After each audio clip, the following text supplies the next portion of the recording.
Mr. President, it's good to see you again. Delight to be with you. And, you know, we're in this historic summit meeting. We're resolving a lot of things, I hope. And you made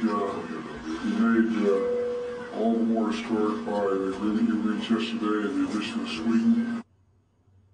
That's your president, America. Well, after seeing that performance, I suppose it's no surprise that Biden decided to skip tonight's dinner with NATO leaders.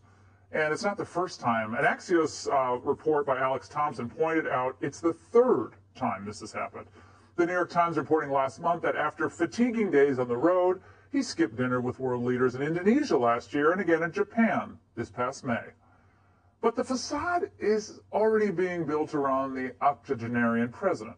Biden campaign co-chair Jeffrey Katzenberg telling Politico that the lack of a campaign apparatus so far, it's no accident. Right now, he said, we have a fine-tuned race car here. At some point, we will build out a big, substantial, competitive organization and enterprise. We don't need to do that today. It would literally be a waste of money. Heard it right, folks. The man that you saw barely able to move a 2-pound beach chair over the weekend is really a fine-tuned race car. We're used to Katzenberg being behind hit films, but now he's taking on the epic disaster film, The Waterworld of Political Campaigns. Here now is Mollie Hemingway, editor-in-chief of The Federalist, and Charlie Hurd, opinion editor of The Washington Times. Both are Fox News contributors. Mollie, you know, it's our last few days at 10 o'clock. We get a little cheeky as the night goes on. But, I mean, it is funny, but it is not. Sitting there, looking at the cards, he's struggling to read a note card. This is our president. And they act like if they just say that everything's fine, that the American people will think that everything's fine.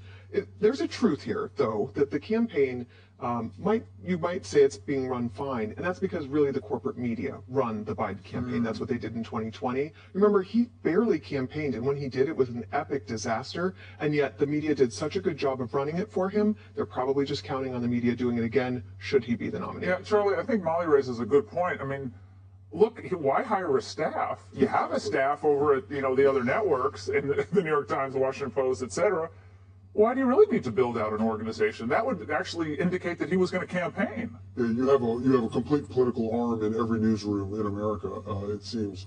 And I do think that they sort of are under the impression that they can run the same campaign that they ran last time. They think that Donald Trump is going to be the nominee, and all they have to do is sit back and let the media take care of the campaign for them.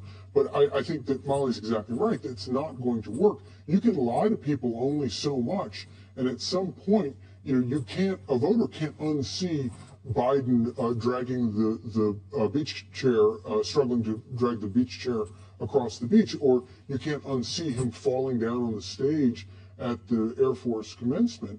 Whose idea was that? I'm sorry to interrupt you. Yeah. Mollie, whose idea was that to put him on a beach without his shirt on? Yeah, nobody needs to see that. He looks fine, I guess. There's nothing wrong with that, but it's a little odd. It's odd. Nobody wants to see it. And it does make you wonder if there's some sort of sabotage going on inside the Biden White House. Also with some of the stories that have come out recently about him, you know, we all know that he's had a temper for a long time, but people speaking more openly about his struggles, you know, even just publicly, once again, not doing this dinner. I mean, I'm actually not opposed to that too, because we all know that if he were operating... If they want to get rid of Biden, it'll be easy to do. They don't have to sabotage. What, is he going to go defend himself in Ohio? I mean, so I don't think they have to be cute if they want to get rid of him, but I agree with you. It's a little curious. But Charlie, Bloomberg investigative reporter Jason Leopold filed a FOIA request for more records into that White House cocaine scandal. And of course, his request was swiftly denied. The Secret Service says it can't release any records because it would interfere with enforcement proceedings. Yeah. This all sounds like a familiar pattern, doesn't it? Yeah, the ongoing investigation prevents us from... And it's exactly like the never-ending investigations into Hunter Biden, so that they don't ever, if you never have to close the investigation, you never have to answer any questions about it. And it's, you know, all the more, you know, important for Republicans to press to get all of these things. And I think that they should play hardball in terms of holding everything up in Congress until they get answers to these things. And Mollie, to that point, someone lied in this Hunter Biden investigation. Yeah. It was either Merrick Garland or someone else was lying. And if Merrick Garland lied before Congress, is that not a bigger deal than the Zelensky phone call that Trump had that they impeached him over? There are so many issues in play here with how the Biden family business investigation was handled. We have so many whistleblowers alleging that when they were trying to run down the situation, that they were blocked by different people.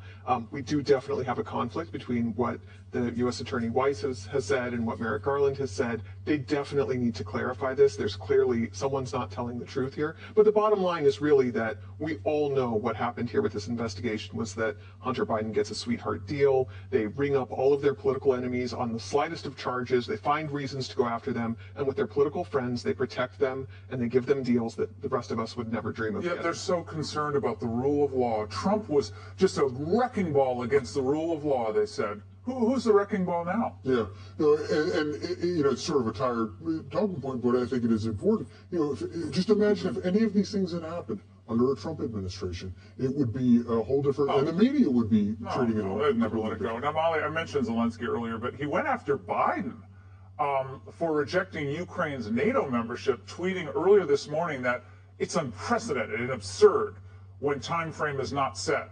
This means that a window of opportunity is being left to bargain Ukraine's membership in NATO negotiations with Russia. And for Russia, this means motivation to continue its terror. Uncertainty is weakness.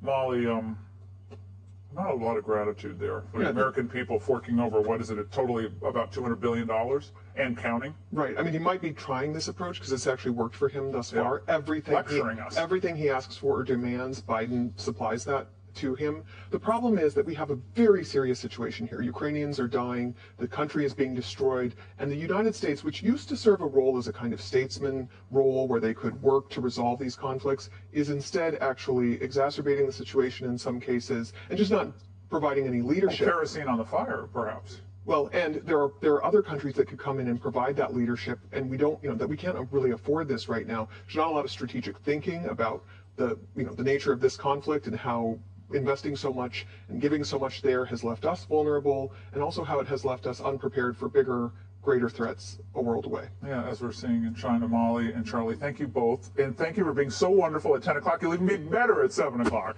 Great to see you both. Hey, Sean Hannity here. Hey, click here to subscribe to Fox News YouTube page and catch our hottest interviews and most compelling analysis. You will not get it anywhere else.